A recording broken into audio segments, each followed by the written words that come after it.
I am honored and excited to introduce our keynote speaker, Ignacio G. Huti Rivera, who prefers the pronouns they, them. Ignacio is a cultural sociologist with expertise in sexual trauma, healing, and liberation for marginalized people. They are an internationally known gender nonconforming speaker, trainer, and consultant. Ignacio is the founder and executive director at the HEAL Project, where they work to prevent and end childhood sexual abuse. Ignacio is the host of Connecting the Dots, an interview show on how child sexual abuse shows up in everyday media, as well as co-host of Caution Unrestricted, a talk show that breaks open sexual stigma and taboo. You can follow Ignacio's work on Instagram, Facebook, and Twitter, social media platforms at Heal to End, and on their website, healtoend.org. And at this time, Ignacio, when you're ready. Thank you. Hello, everyone. Good morning. Thank you all for inviting me here today to speak. I'll just start off by saying that my pronouns are they, them, their, or ella. And my visual descriptor is I am a person of color who is light-skinned, identified female at birth. I am typically described as a person with masked features or masculine features. I'm femme. I have short brown hair with a part on the left side, a nose and septum ring.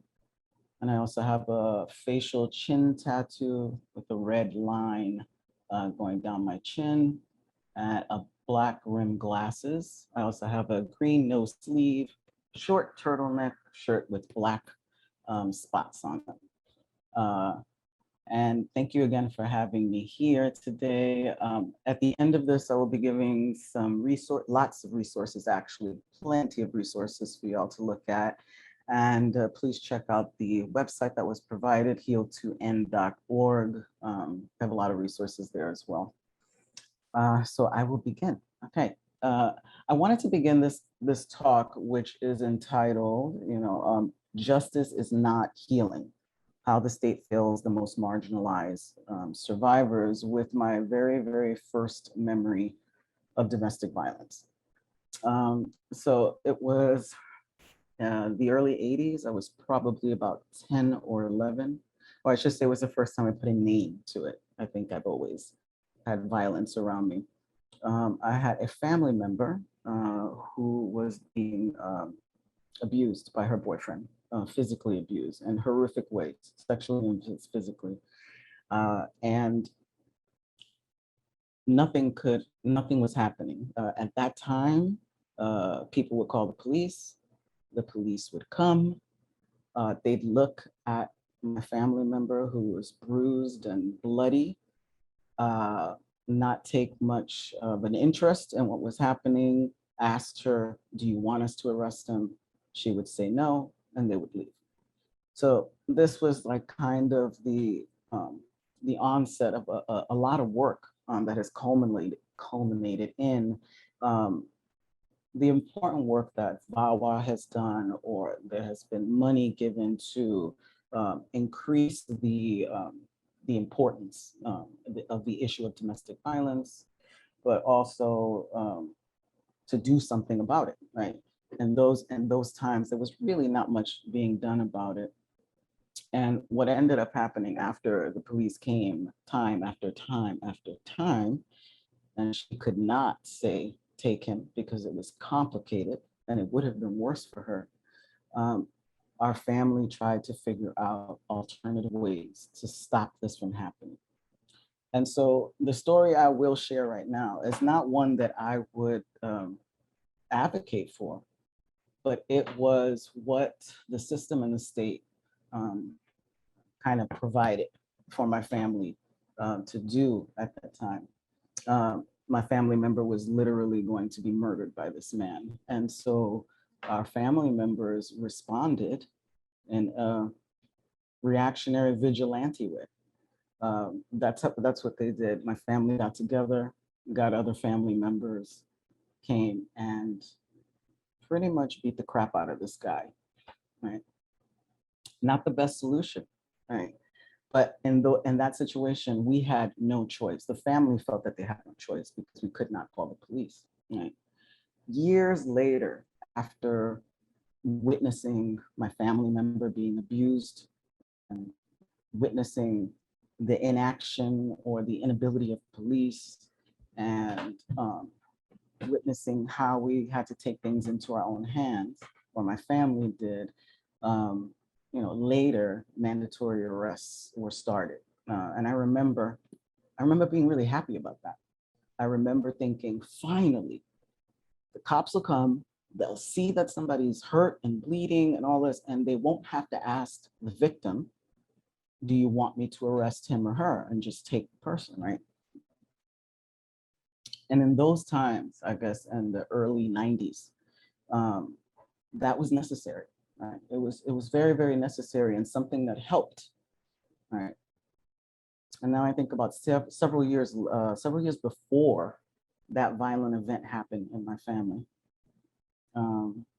I was being sexually abused and emotionally abused by my sibling, which continued until I was 15 years old. And now I say that because the work I do is very rooted in preventing and ending child sexual abuse. And there is a very clear trajectory from CSA, or being a survivor or victim of child sexual abuse, and other forms of violence in the future, right? So,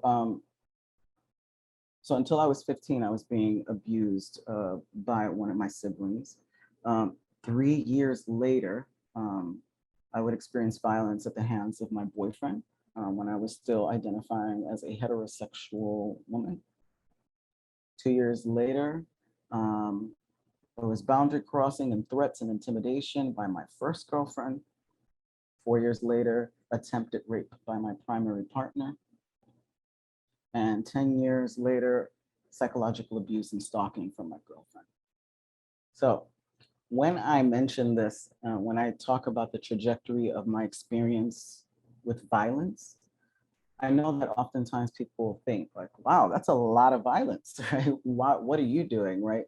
What is happening there? And one of the things that come up when I say this list, right, that unfortunately, I'm not the only one that has this long list, and that this is a part of the culture of violence or sexual violence as a whole, and that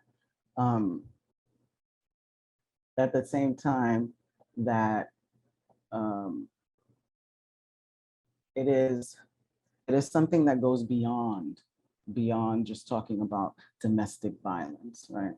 So as I mentioned, as you can tell, that I'm a survivor of incest, CSA, or child sexual abuse, rape, teen dating violence, stalking, domestic violence, and intimate partner violence. There's no, it is no mistake why there is a long history there, because what I want to talk about today is the root, sort of like what we have not done, or what we are still struggling to do right, is to think about the root of this violence and how we actually prevent this violence.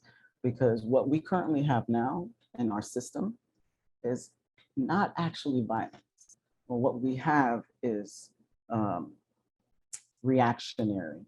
We respond to violence. We respond to violence, and our response to violence is carceral. Our response to violence is prisons. Our response to violence is more violence. So I think about the difference between my family member story of her abuse and my story. And I think the big difference there is time, organizing strategies, changing needs, and expansion of what a survivor is, right? So although at one point the work that the money or the funding or the billions of dollars that VAWA has given to work with the criminal justice system, with lawyers, with prosecutors, all of that money that is given to these systems that at one time was seen as the answer, right? Was seen as the answer to helping particularly women who were experiencing domestic violence or sexual violence, is not the tool that we need to use today. And so we keep using the tools that worked once and they don't work now. So as we change and as we grow and as we evolve, we need new strategies. And these strategies have to include information and resources about other existing ways of dealing with this, because the current way that we deal with domestic violence isn't solving anything, basically. In my opinion, it is still upholding and it supports the very violence that they're saying that they're helping. And so we're gonna kind of talk through that a little bit.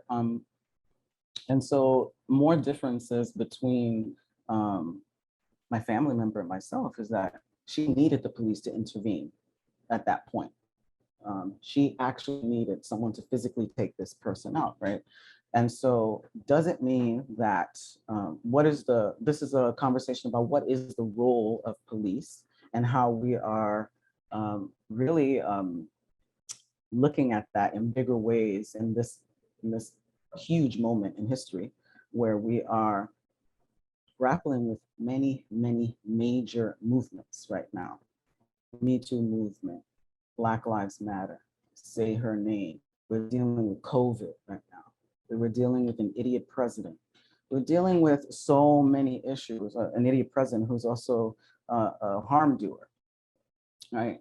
And so we have all of these kind of issues going on, and we need something fresh and we need something new. We need to change this perspective, right?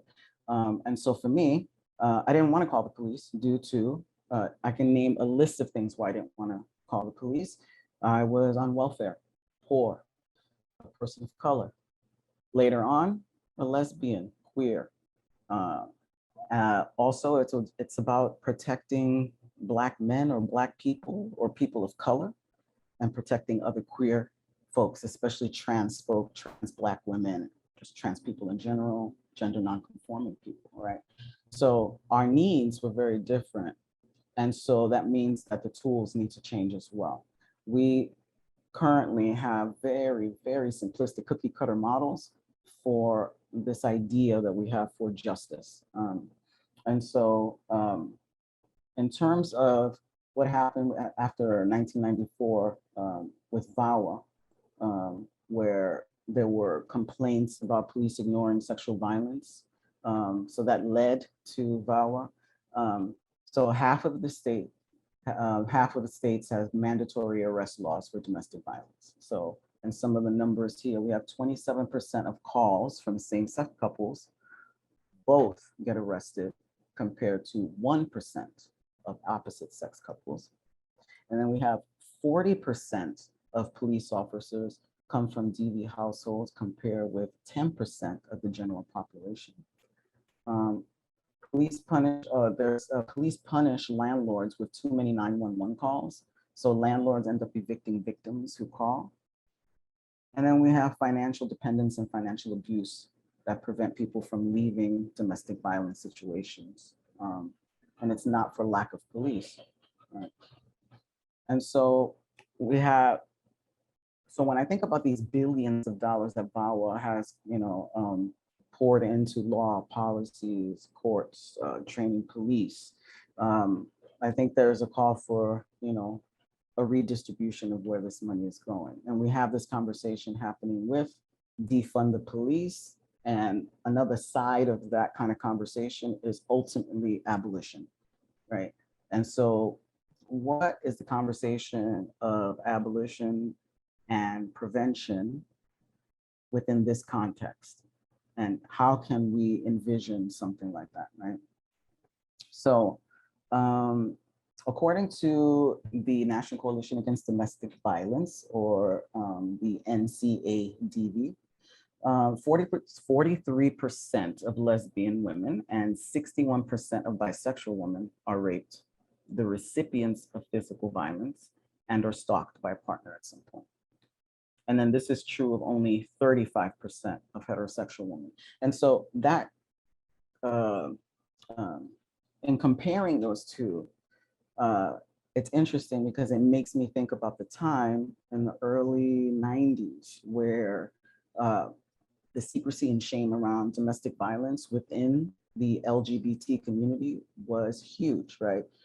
We were in a place where we were trying to protect our community because we were so disenfranchised and so discriminated against that we didn't want a whole nother thing to say, see, queers are, you know, messed up, right? Like we don't want people to know about this issue. So it was hidden for a long time. And the work of like the Anti-Violence Project has done a lot of work to show that intimate partner violence, domestic violence happens at the same rate, if not more, in LGBT communities. But even with the showing the discrepancies in that still in that the criminal responses are not the responses that marginalized people want. Only 26% of men who experience near lethal partner violence call police. And fewer than 5% of LGBTQ domestic violence victims ever seek protective orders from the court. So if all of these marginalized people are the ones that are most affected, and they are the ones that are most affected by the sort of responses that we have to these, then we need to be thinking about bigger structural change. Even within the LGBTQ movement, or people, I should say, there are higher risks of intimate partner violence within a specific group. So that is trans people, Black people, people on public assistance, and bisexual people. So for all these groups, domestic violence occurs more frequently for people who identify as that. And then other issues come up, you know, so other issues come up for LGBTQ people, like criminal versus civil versus family court, right? Outing, being afraid of someone outing you, whether as queer or trans, and what that means for your work or your family. And fear of social impact, which is something I talked about a little earlier, when the LGBT community was just really at a place where we're trying to protect this very, marginalized group of people by not adding to it, right? And so, and we have the legal system, or the criminal justice system, in my opinion, doesn't really work very well. But I want to say that this is not a downing of people who actually use the criminal justice system, need to use the criminal justice system, or have used it, because oftentimes we have to use it, because right now it is one of the only things that we can think of, or what we're socialized to think of when we think of how do we get help? How do we change this? How do we prevent this, right? And so the legal system sucks for everyone, but it's really unsafe and has a lot of unsafe conditions for, in particular, Black people and trans people and people with disabilities. Right? So there is a conflation of like justice, healing, and prevention. So I see that often. They say, we want justice, we want justice. Like, so what is justice? And in my opinion, justice seems to look like if a violation has occurred, right? And that could be domestic violence, intimate violence, and the variety of ways that that can happen. And the sole purpose of police and the criminal justice system is one, either deal with the immediate problem, whether it's removing people, putting them in prison, right? And then the second thing is legal action in terms of criminal action, right? So that is considered justice. That is considered what is right. Taking someone off the street, putting them in prison, and good. Now, of course, there are other services that happen if all the variables are in place, right? Depending on what city or state you're in, who you are, the people working there, you might get resources, you might get someone to come with you to courts and all of these things. But a lot of time, well, I should say, many people do not use that. And the ones who do often do not feel justice or satisfaction. And what they have experienced is still there, right? And so what is another way to look at this? And it's the healing, right? As we look at defunding the police and refunneling money where it should be going, especially to grassroots activist communities and people who are marginalized and living at the margins. And we want to be thinking about what is healing. So healing is long-term, right? So this is the part where I think we just get stuck. I'm going to talk about long-term in a lot of different ways. We get stuck here because when we think about healing, we really want people to just be okay, get on with their lives, right? To forget, to move on. But the reality is this is a trauma, right? And trauma, interacts with different people in different ways. But we need to be thinking about healing, because if we're thinking about ending or even preventing, that means intergenerational, that means from just continuing on the cycle of this, right? So how do we stop the cycle? It's by healing, right? And this is something that we don't talk about. So it's immediate, it's long-term. It's not just about someone getting away. And it's the difference between surviving and thriving. There's a power in healing, which offers agency and control, which is one of the major things that has been taken away, right? And then we go to prevention. Prevention is like creating structures that work to end it before it starts. So I'm gonna say that again. Prevention is creating structures that work to end it before it starts. Again, we have conflated prevention and reactionary measures, right? Because calling the police, getting help afterwards, that's reactionary. How do we change our system? How do we break down systems to really think about what true prevention is? Now, we've talked totally, I know that people know this, like we've totally talked about, getting people housing, medical attention, food, affordable childcare, education. All of those things are a huge part of prevention and actually healing. That is a huge, huge part. And I think it's really hard for people at times because we make domestic violence, or we want to see domestic violence as one-dimensional. It's like, this thing happened, that person's gone, they're in jail, now you're okay. Doesn't work that way, right? It's very, very layered, right? Depending on many, many variables. So healing is a commitment, and it's not just a commitment of the individual, but it has to be a collective effort. And so we don't do things collectively when it comes to addressing domestic violence, sexual violence, child sexual abuse. And in not doing it collectively, we actually almost regurgitate the idea of shame and isolation, right? As long as we're alone and we are ashamed, we cannot get the help, we cannot heal, and we can't talk about it and get assistance, help, and resources, right?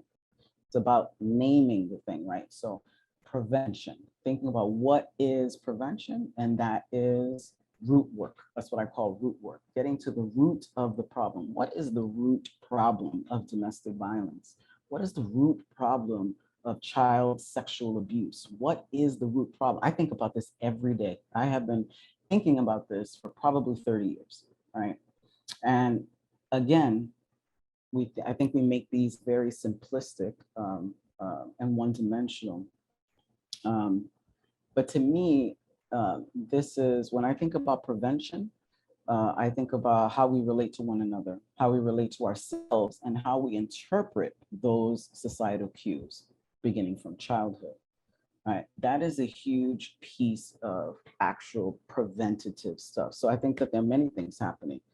there's reactionary work that is absolutely important, right? I think we need to rethink what that reactionary work is, right?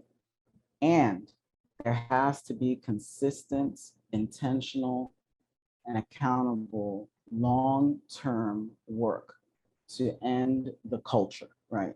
Because what we do is deal with one issue at a time, one person at a time, putting one monster in jail at a time, right? Thinking that's going to be it. Harsher sentence will deter people from doing that. And we know this is not true.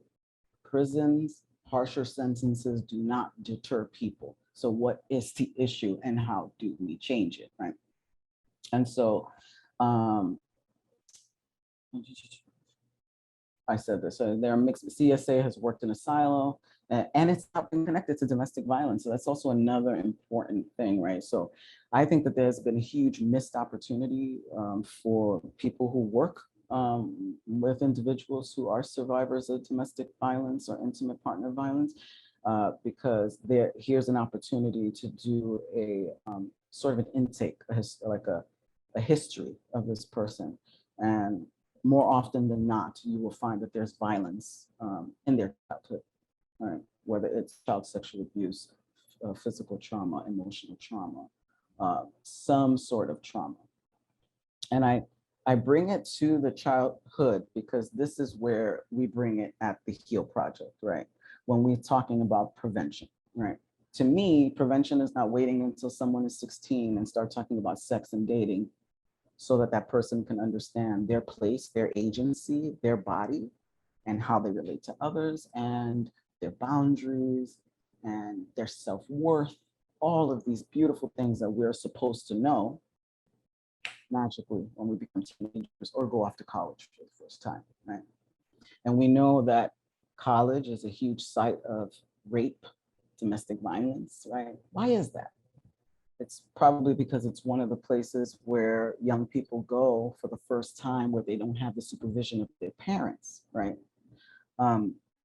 And so it goes back to our family of origins. It goes back to the people we have been with, that we learned things that we learn about connection, punishment, power, and control.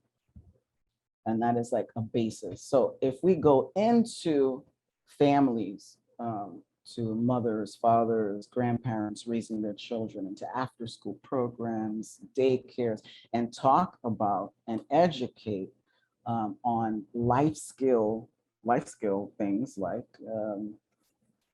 you know, how we actually attain our own bodily autonomy. How do we find agency? How do we create our own boundaries?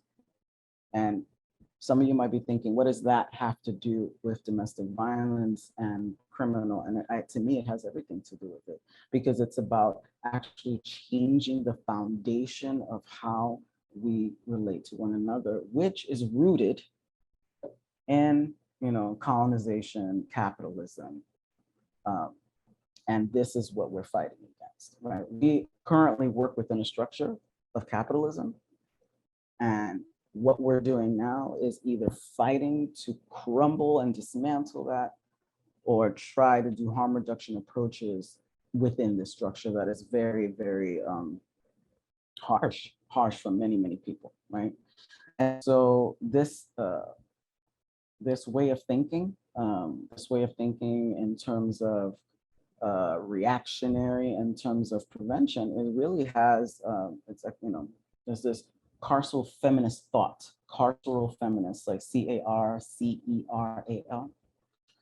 Carceral feminist, coined by Elizabeth Bernstein in the book, The Sexual Politics of the New Abolitionism, is advocating for policing, prosecution, borders, and imprisonment as the primary solution to gender-based violence. And I say gender-based violence because I have an issue with that term. And I'll tell you why in a minute. And so that term was, you know, was coined by Elizabeth, and carceral feminism is reactionary and punitive, right? So with carceral feminism, we have police and the state are agents of violence, period. Police and the state are agents of violence. Prisons are sites of violence. Gender-based violence perpetuates binaryism and erases violence against people who do not identify as women or are not women. All right. And economic and racial inequalities are not talked about or addressed as the driving force of violence. Also, state-based solutions are not accessible to those already at risk of state violence. Black and brown harm doers are more likely to be arrested and charged. They serve longer sentences for the same crime, and same-sex partners are more likely to be put in jail, both of them put in jail. The system conflates justice with healing and upholds the system of marginalization. So there is no justice without healing. There is no justice without healing. So here are some ways in which, carceral feminist thought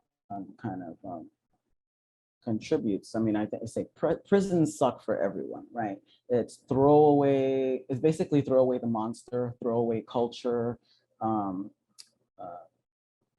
But what that forgets is also that we have a plethora of survivors in prison right now for killing their abusers, right? So I think the higher percentage of women in prison right now are women who have killed their abusers. So we have the monsters in prison, and we have the people who killed the monsters in prison. And in prisons, we definitely have sexual violence and rape that happens, and it's supported. It's supported as a what do you call it? A punishment, right? That is something that is expected, right? According to the statistics compiled by the ACLU, women who killed their partners will spend an average of 15 years behind bars, while men who kill their female partners serve much shorter sentences, on average between 2 and 6 years.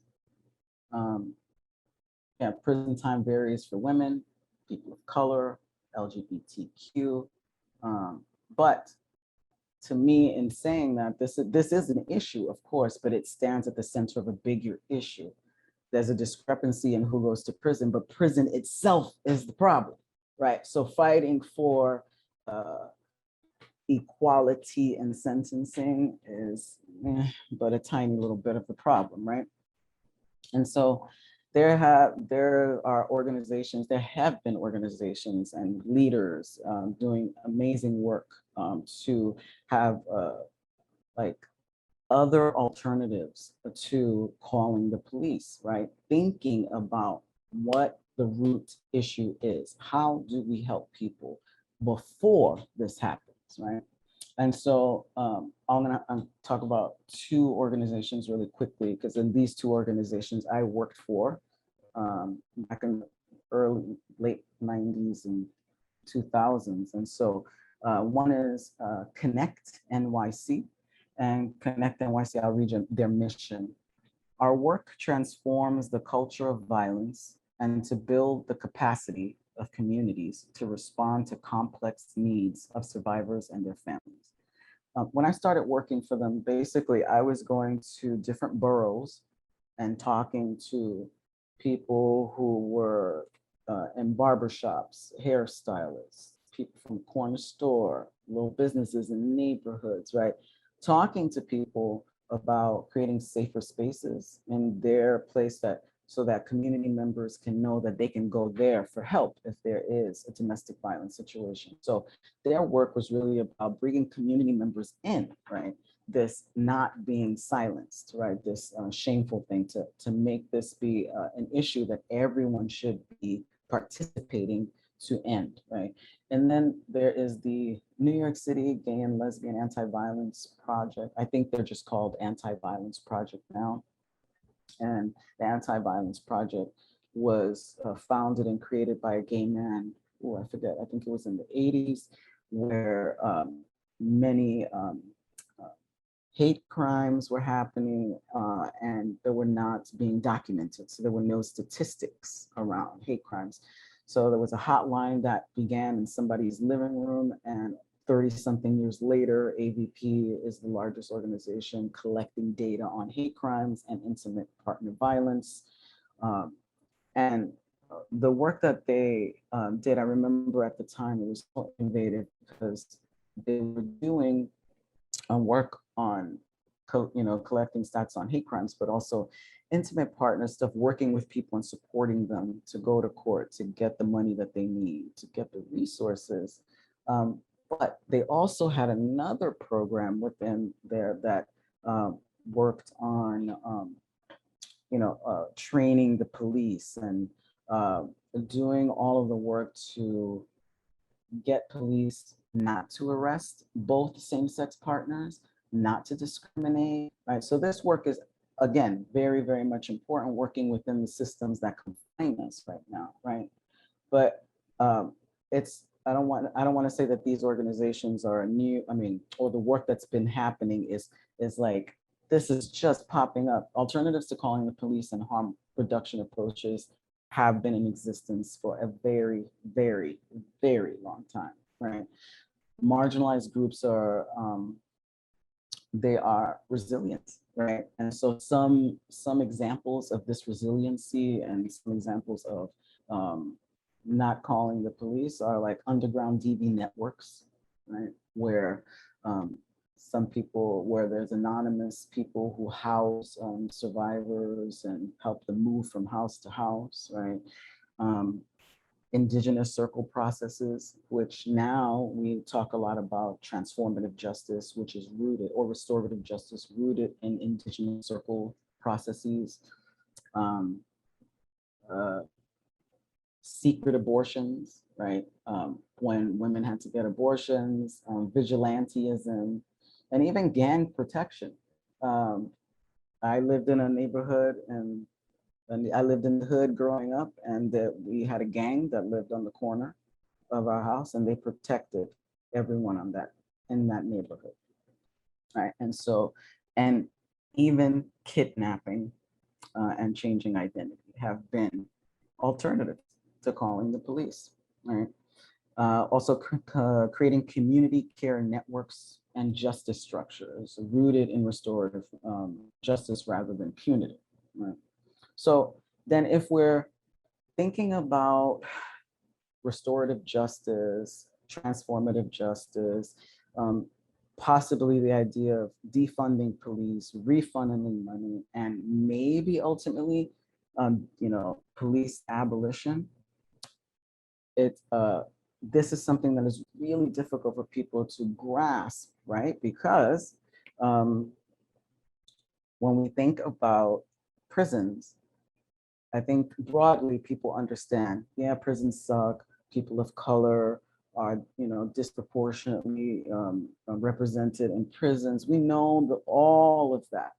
But the second someone says anything about child sexual abuse has been like a wedge issue for against abolition. So it's like, what do we do with these monsters? Like, how do we get rid of these monsters, right? And so this perpetuates this idea of monsters, perpetuates the idea that we cannot be rehabilitated, that once a crime has happened or something has happened, that person needs to be thrown away, or that person needs to be put in a situation where they need to be re-victimized, or they need to be victimized, so that is justice, right? And so, but what it does is we still maintain a system that also has many innocent people in there that supports all kinds of violence, right? And there is no healing. There is no healing that's happening, right? Other broader solutions to conditions that support people that are in abusive relationships. Again, these are things that people don't think of, like free lunch, after school programs. I mentioned that. Stable and safe home education, wellness, healing education, right? And I'll give you the definitions of restorative justice because I've talked about that a little bit here. So Restorative justice is it's survivor initiated. So if the survivor wants this and the person who caused harm agrees, right, it brings those harmed by crime or conflict and those responsible for the harm into communication, enabling everyone affected by a particular incident to play a part in repairing the harm and finding a positive way forward. And then transformative justice. And this is a definition by Mia Mingus, who is a good friend of mine, who has been doing transformative justice work for a very long time. Transformative justice, or TJ, as some people call it, is a political framework and approach for responding to violence, harm, and abuse.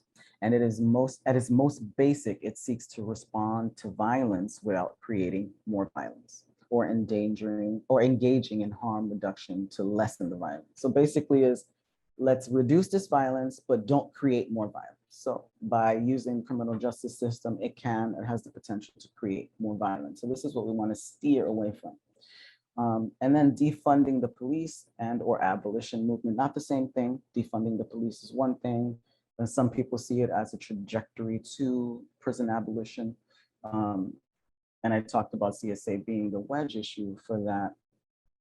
And another way that at the HEAL Project, we have been thinking about alternative ways to think about root causes so that we can actually prevent, like true prevention is a sexual and healing integration model that myself and my co-executive director created, and it's called Rashim. I am going to share my screen now so that I can show you briefly. Also, afterwards, with the resources, there's a link that will send you to the model, and you can see it again. So I will share my screen.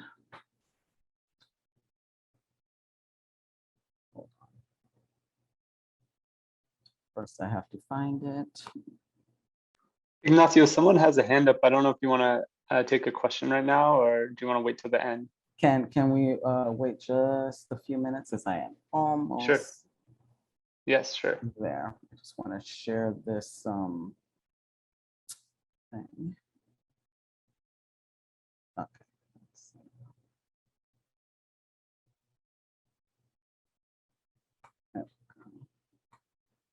Okay, so if you can see the screen there, it's the Rivera Azad Sexual Healing Integration Model, or Rashim. And so this is a model, this iteration of the model is from basically this year. I have been working on a sexuality model for 2 decades. This model began with 3 little circles, and now it is this. This model is a living, breathing model. It consistently shifts and changes because we consistently shift and change.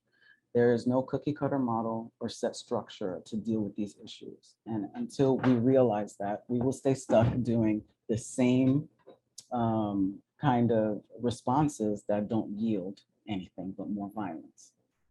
So just to briefly connect this to alternative ways, or just or root work in terms of how we actually prevent this. So we have here the components of the model: the pillars, foundation, the orbit of connection, and the cycle of healing. So the pillars are the 9 little circles inside, and these are all kind of aspects of our human sexuality that exists, right? That we could navigate through, that are our reality, that are parts of normal human sexuality. And what's kind of encasing that is history, culture, and vision, because it cannot be separated from that, right? Because people have different cultures and ideas and religions. The history, in order to understand this, we need to understand our history of, we need to understand the history of oppression and discrimination.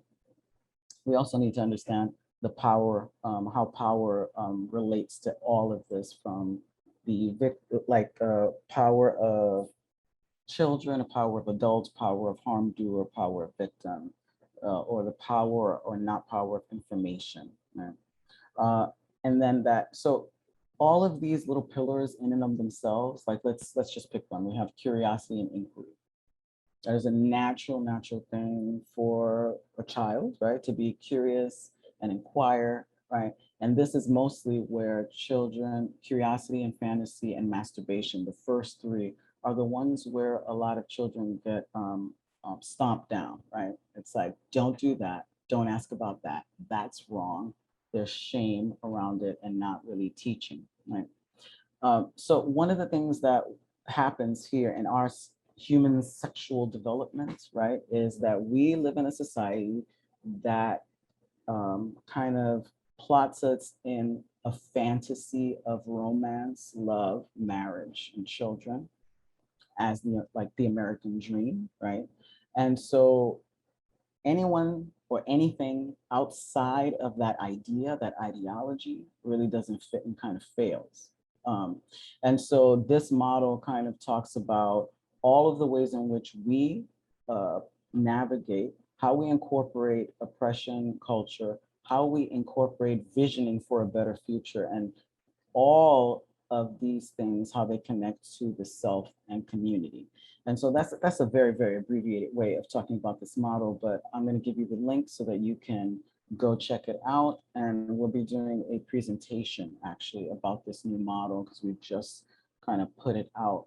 But what this model does is we unlearn and relearn our own value and purpose and how we connect, right? Because if we live in a society where romance is based on fantasy, then people in relationships are not equipped to have them, handle conflicts, understand their own boundaries, which can, in addition to all of the things that are happening in the world, like poverty and oppression and all that, can combine to create just a stew of violence, right? And so this is real prevention when we go to the root of how we even relate to one another, how somebody gets to the place of wanting to control another person to that extent, right? Wanting to understand that behavior rather than throw them away because then we don't understand it and it keeps on happening and keeps on happening. And innocent people get sucked up into that as well. All right, so I'm gonna stop sharing here. All right, and so how can we shift this? So how can we shift this? And most people wouldn't say I am a carceral feminist or my work believes in carceral feminism, right? But this is how you can tell, right? Are you directing energy towards the criminal justice system and away from community solutions? Are you conflating criminal justice with healing justice? Are you making monsters out of sexual harm doers or deeming them deserving of violence? Are you advocating for laws to criminalize various forms of sexual harm, often accompanied by conflating sexual harm, abuse, and trafficking with sex work, sexual expression, and sexual liberation? And believing that better legislation will free us.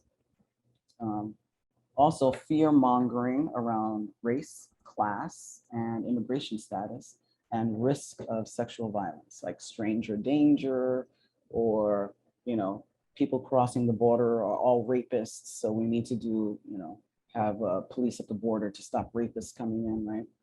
And so how do we resist this ideology or this thought of carceral feminism? I think we acknowledge the work of abolitionists and anti-racist feminists. And I have a list of those people in the resources, and some of which are Black and Pink, Survived and Punished, and Insight, and Red Canary Song. So we need to understand criminalization is used by the state for further violence and marginalization. That is a fact.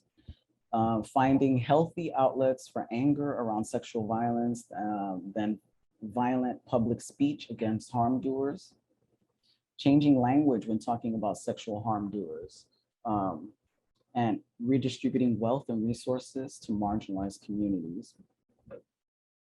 And visioning is one huge thing that I'm always talking about, visioning. Because if we are thinking about possibility of, abolishing prisons or even just defunding the police, it takes visioning. And the visioning really takes us to step outside of this like oppressive structure we've been in, to dream about what we want and how we can get there. Right? How do we become communities that trust one another, share information, care for one another, and protect one another outside of the carceral system? How do advocates and other people support those efforts in people's neighborhoods and communities, right? We need to envision real prevention and ultimately end domestic violence, child sexual abuse, intimate partner violence.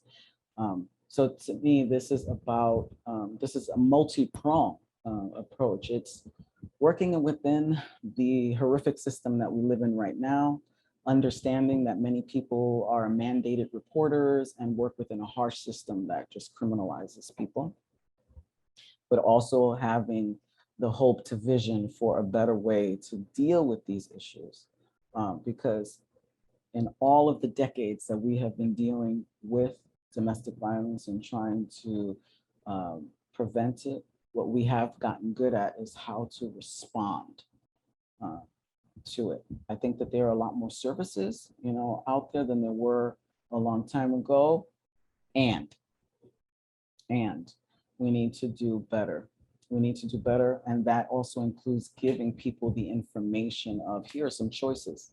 You can go the criminal justice route, you can go this route, right? So even giving choices to people to understand that they have another way.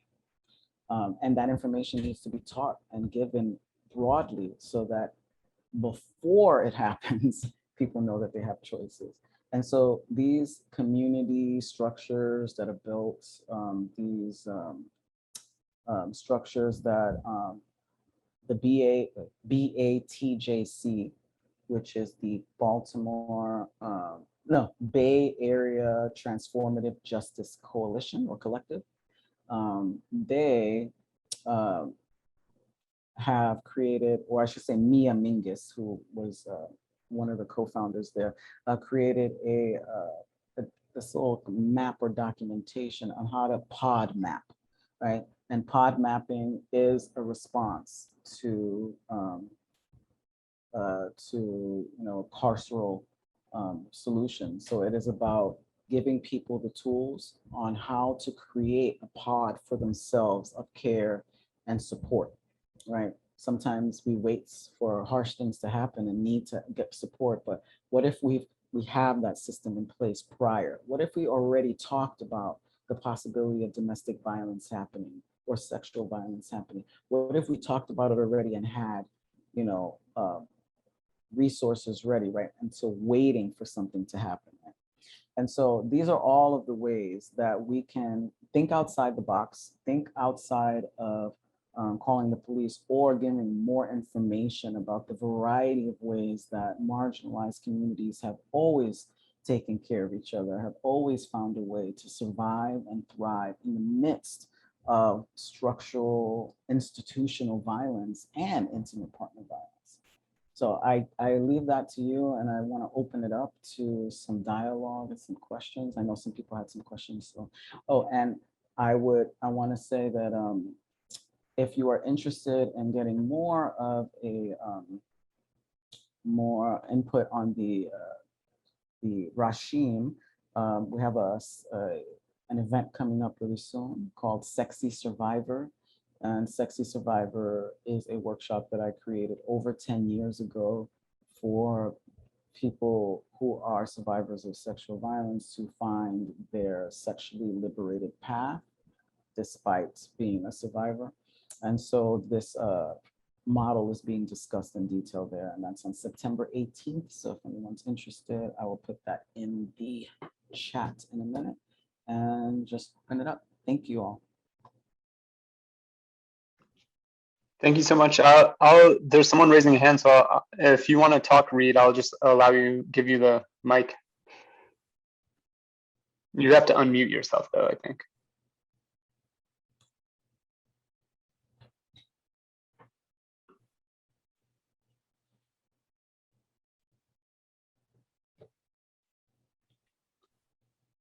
Or you can type your question in the chat if you like.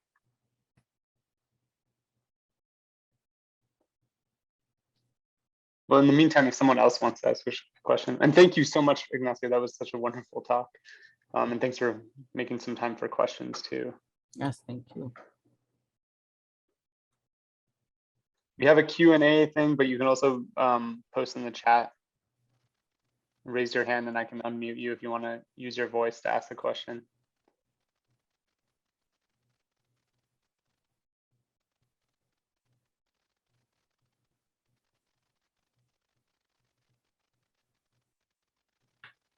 No questions. So I was that good. I was that great. Everybody got all the information. There's nothing. You're all set. You got it all, right? A question came in the Q&A saying, could you speak a bit more to mandatory reporters and alternative/additional resources we can provide to clients in a situation where we must report?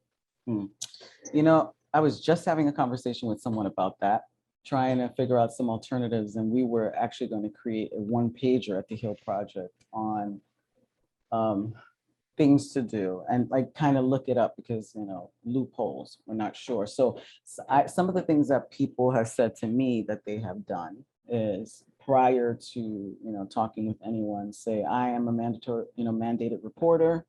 This means so-and-so. Also giving people the opportunity to understand that hypotheticals are okay.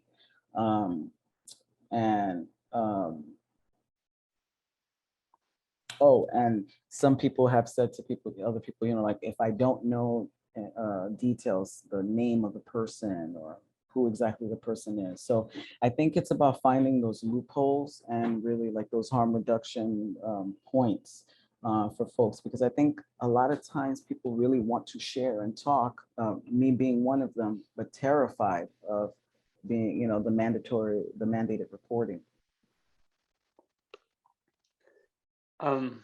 We got another question, if that's okay. It says, can you please elaborate about working with perpetrators to help end CSA and IPV? You say that viewing as a monster perpetuates things. What is an alternative model? So this is really goes into the gender binary.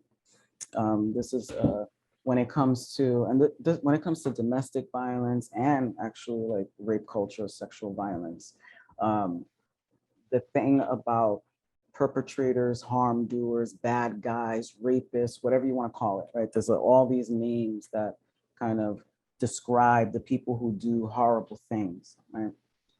And so what we forget is that there is a huge spectrum of things that happen, right? We try to put everything into one thing. So like, we want to put people in one category. You're a rapist, you're this, you're that. It is not, it is complicated.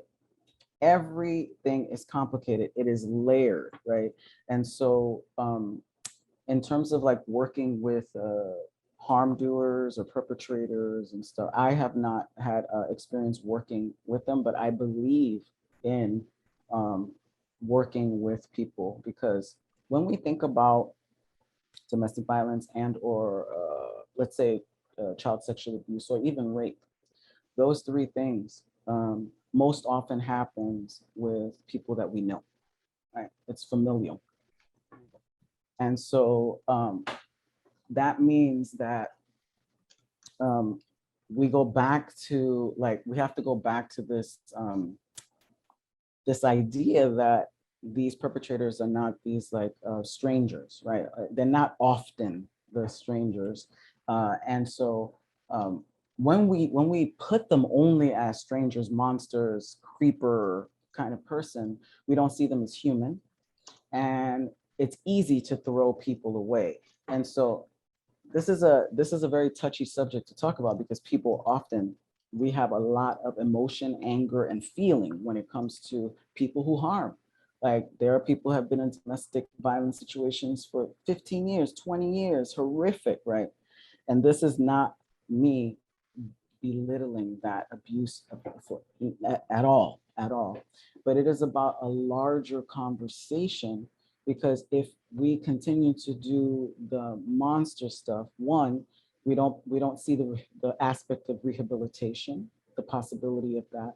We also create a system that doesn't allow for the fuck up, for somebody to fuck up, you know.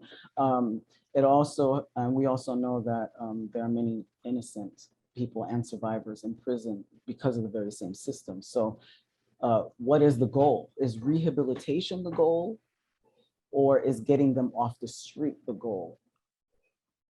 And once you get them off the street, what is the goal after that? What does prison do? Right. When this person gets out, will they have skills on how to manage a relationship, give an apology, understand their anger, you know, all of these things. So working with harm doers or possible harm doers, I think is super important. It has to happen in conjunction with the healing that is happening with survivors. Thank you, Ignacio. And there's one more question. We have a minute or so left. Well, it's a two-pronged question. Where do you think therapy, if at all, fits into this healing work? And then a question about additional dates for Sexy Survivor workshop beyond Saturday. We'll be having much more Sexy Survivor stuff, particularly for particular groups. So we'll be having probably Sexy Survivor for men and masculine people, Sexy Survivor for incest survivors, Sexy Survivor. So we'll be having different kinds, and we'll be putting it out on our website. Now, the first part of that question, I'm sorry. It was about the role of therapy in healing. Oh. Like, where do you think it fits? Yeah, I have a lot to say about that. I just did a skit around that. I have to say that therapy has the potential to be very, very good for survivors. And I strongly believe that there are many therapists out there who do not have proper skills. They are not culturally aware. They don't understand LGBTQI issues. They are not aware of the kink world and not conflating, you know, adults who engage in kink with domestic violence, all of that, you know. Thank you. And I lost my train of thought. I'm sorry. Can you tell me again the first part of that question? It was just about therapy and how it fits in the process of healing. Yeah, they have the potential, but I don't think there's a lot of, you know, what I found from my own experience in therapy, I have been in therapy since I was 20. So I've been in therapy for 30 years, okay, off and on for 30 years. And the last year and a half, for the first time in my life, I have gotten the best therapy I've ever gotten, ever, because I think therapy also has to do some shifting in that.